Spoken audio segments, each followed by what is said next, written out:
నమస్తే, welcome to IBTV. Medikonduru మండలం YVR colony వాసులు గత 30 సంవత్సరాలుగా ఆ ప్రాంతంలో జీవనం కొనసాగిస్తున్నప్పటికీ సరైన రోడ్లు లేక వర్షాకాలంలో వాగులు పొంగి నీరు ఇళ్లలోకి చేరడం, రాకపోకలకు అంతరాయం ఏర్పడటం వంటి సమస్యలతో ఎదుర్కొంటున్నారని వారు ప్రకటించారు.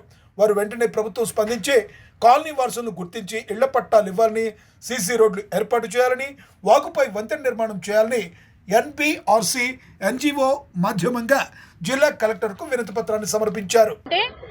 మేడికొండూరు ఎడ్లపాటి వెంకట్రావు కాలనీ నందు వాళ్ళు రోడ్డు మీద నుంచి వాళ్ళ కాలనీలోకి వెళ్ళాలంటే వాగు ఒకటి అడ్డంగా ఉంది. ఆ వాగుకి నీళ్లు వచ్చేసి కొండ నీళ్లు వాగుకి వస్తున్నాయి.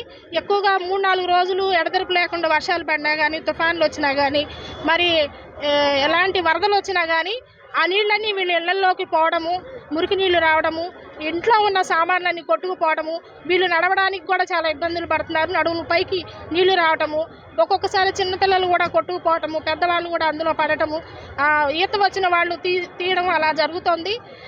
కానీ గత 30 సంవత్సరాలుగా వీళ్ళు అక్కడ జీవనం కొనసాగిస్తున్నారు కాబట్టి వీళ్ళకి అక్కడ నడవడానికి ఆ వాగు మీద వంతెన గురించి, అదేవిధంగా నివేశ స్థలాల గురించి, మరియు వాళ్ళ కాలనీలో ఉన్నటువంటి రోడ్లు ఏవైతే ఉన్నాయో, మరి వర్షాలు వచ్చినప్పుడు మురుగునీరు ఇళ్లలో పోయి చాలా ఇబ్బందులు పడుతున్నారు. కాబట్టి రోడ్ల గురించి కూడా మేము ఈరోజు కలెక్టర్ గారికి విన్నవించుకోవడానికి ఆ గ్రామస్తులతోటి ఇక్కడికి రావడం జరిగింది. వీళ్ళు 80 ఇళ్ళు ఉన్నాయండి. చెంచులు ఒక 45 ఉన్నారు. మిగిలిన వాళ్ళు యానాదులు ఉన్నారు సార్. వీళ్ళందరూ కూడా రోజువారీ కూలీ పనులకు వెళ్ళేవాళ్ళే.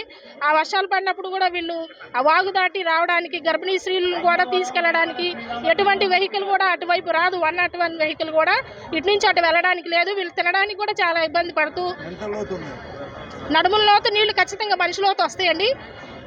ఒక్కోసారి వీళ్ళు మంచినీళ్ళు తాగి మంచినీళ్ళు పైపులు, పంచాయతీ పైపులు కూడా కొట్టుకుపోవడం జరుగుతుంది. వాటిని కూడా మేము బాగు చేయించి ఉన్నాం. కాబట్టి ఈ విషయాలన్నీ కూడా, వీళ్ళ సమస్యలన్నీ కూడా మరి మేము కలెక్టర్ గారి దృష్టి తీసుకెళ్లి పరిష్కరించుకోవాలని చెప్పేసి రావడం జరిగిందండి. లోకల్గా మేము ఎంఆర్ఓ ఎండిఓ గారి దృష్టి తీసుకెళ్ళాము.